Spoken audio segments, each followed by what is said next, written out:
자, 안녕하세요. 성경 통독의 여정에 함께 해주셔서 정말 반갑습니다. 오늘 우리가 함께 살펴볼 책은 욥기인데요. 우리 모두가 살면서 한 번쯤은 던져봤을 법한 질문. 아니, 왜 착한 사람에게 저런 끔찍한 일이 일어날까? 바로 이 질문을 정면으로 다루는 책이죠. 이 깊고도 어려운 고난의 이야기 속에서 우리는 과연 어떤 진리를 발견하게 될까요? 욥기가 던지는 이 질문, 사실 우리 모두의 질문이죠. 왜 의로운 사람이 고통받는가? 아마 TV 뉴스를 보면서 아니면 우리 주변의 안타까운 소식을 들으면서 어쩌면 내 삶 속에서 직접 이 질문과 마주하며 답답해했던 경험 다들 있으실 거예요. 근데 여기서 정말 중요한 게 있어요. 욥기는요, 이 어려운 질문에 대해서 정답은 바로 이거야 하고 딱 떨어지는 간단한 답을 주지 않는다는 겁니다. 그 대신에 이 복잡하고 힘겨운 이야기 전체를 통해서 우리가 발견해야 할 훨씬 더 깊고 본질적인 진리를 우리에게 보여줍니다. 자, 그럼 먼저 이 모든 이야기의 중심에 서 있는 인물, 욥. 그리고 그의 세상이 어떻게 한순간에 와르르 무너져 내리는지 그 이야기부터 한번 따라가 보겠습니다. 욥이 어떤 사람이었냐면요. 그냥 우리가 보기에 착한 사람, 이 정도가 아니었어요.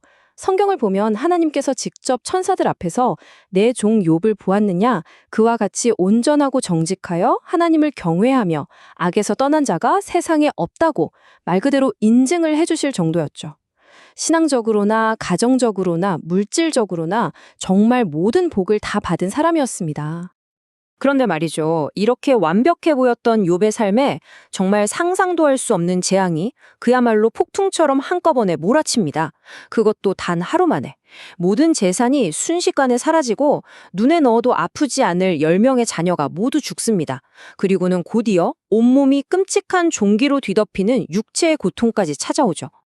하지만 이 모든 비극 앞에서 욥이 보인 첫 반응, 이게 정말 놀랍습니다. 보통 이런 상황이면 하나님을 원망하고 저주할 법도 한데 욥은 그러지 않아요. 오히려 땅에 엎드려서 하나님을 경배하면서 모든 것의 주인이 하나님이심을 인정합니다. 자, 이제부터가 정말 중요합니다. 이야기의 관점을 잠시 하늘로 옮겨볼 텐데요.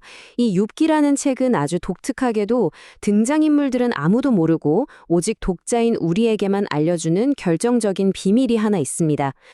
바로 이 비밀, 이 빠진 조각을 모르기 때문에 앞으로 이어질 욥과 친구들의 길고 긴 논쟁이 계속해서 헛돌고 서로에게 상처만 주게 되는 거거든요. 이 비밀을 아는 것, 이게 바로 욥기 전체를 이해하는 열쇠가 됩니다. 바로 이겁니다. 이게 욥기 전체를 꿰뚫는 열쇠예요. 우리가 지금 보고 있는 이 내용은 땅에 있는 욥도 그의 친구들도 전혀 알지 못하는 하늘의 관점입니다. 욥의 고난은 그의 죄 때문이 아니었어요. 사실은 하늘에서 벌어진 영적인 시험의 결과였던 거죠. 사탄이 욥이 까닭없이 하나님을 경외하겠습니까? 라고 도전하자 하나님께서 욥의 순전한 믿음을 증명하시기 위해 허락하신 시험이었습니다. 이 엄청난 비밀을 모른 채 땅의 사람들은 자신들의 좁은 생각만으로 답을 찾으려고 애쓰게 되는 겁니다. 자, 이제 이야기는 땅으로 다시 내려옵니다. 욥의 새 친구가 등장하면서 이 책의 중심 갈등이 본격적으로 시작되는데요. 그들은 욥의 고난을 자신들이 가진 신학적 틀로 설명하려고 시도합니다. 처음에는 의도가 참 좋았어요. 친구가 엄청난 고통을 겪고 있다는 소식을 듣고 함께 슬퍼해 주려고 먼 길을 찾아왔죠. 하지만 그들의 침묵의 위로는 안타깝게도 곧 혹독한 비난과 훈계로 바뀌고 맙니다. 이 표를 보시면 두 관점의 충돌이 아주 명확하게 보이죠? 친구들의 논리는 진짜 간단하고 명쾌해요. 하나님은 공의로우시다. 그러니까 고난은 무조건 죄의 결과다. 너 지금 엄청나게 고생하고 있잖아? 그러니까 너한테 숨겨진 죄가 있는 게 틀림없어. 빨리 회개해. 딱 이겁니다. 하지만 욥의 현실은 어때요? 나도 하나님이 공의로운 분인 거 알아. 근데 난 정말 이런 벌을 받을 만큼 큰 죄를 지은 적이 없어. 그러니까 이 고난은 도저히 이해가 안 돼.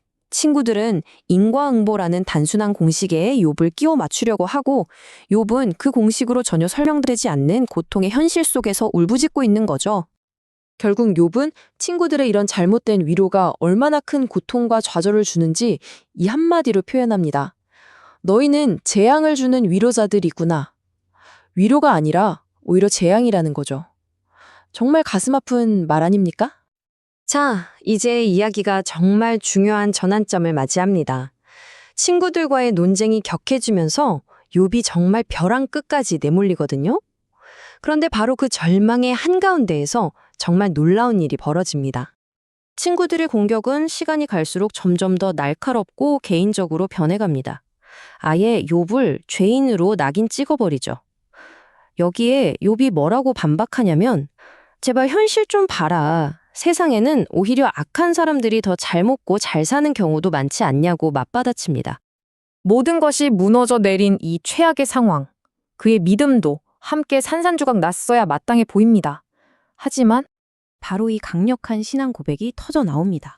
이게 욥기 전반부의 심장이고 클라이맥스예요. 욥은 여전히 왜 자기가 고통받는지 그 이유를 알지 못해요. 답을 얻은 게 아닙니다. 그런데 그 이해할 수 없는 자신의 상황을 뛰어넘어서 살아계신 구원자, 나의 모든 것을 회복시켜 주실 대속자를 바라보는 믿음을 선포하는 겁니다. 정말 이 장면이 욥기의 핵심이 무엇을 향해 뛰고 있는지를 가장 선명하게 보여주는 부분이죠. 자, 그렇다면 지금까지의 이 치열하고 고통스러운 욥의 이야기를 통해서 오늘 우리가 삶에서 붙잡을 수 있는 교훈, 그 보석들은 과연 무엇일까요? 욥기의 전반부는 우리에게 몇 가지 정말 중요한 보석을 남깁니다. 첫째, 고난 앞에 섣부른 정답을 들이미는 것이 얼마나 위험하고 잔인한 일인지를 보여줍니다. 둘째, 이해할 수 없는 고통 속에서도 우리의 모든 감정을 하나님께 정직하게 쏟아내는 것이야말로 진짜 가치 있는 믿음이라는 걸 가르쳐주죠.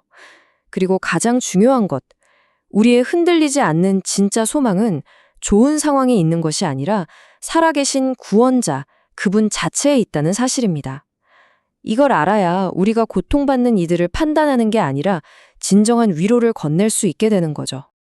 오늘 말씀을 마무리하면서 이 질문을 우리 각자에게 한번 던져봤으면 좋겠습니다. 내 주변에 아파하는 사람이 있을 때 나는 욥의 친구들처럼 되지 않으려면 과연 어떤 위로자가 되어야 할까요? 이 질문을 마음에 품고 남은 욥기 통독의 여정도 끝까지 함께 걸어갈 수 있기를 바랍니다.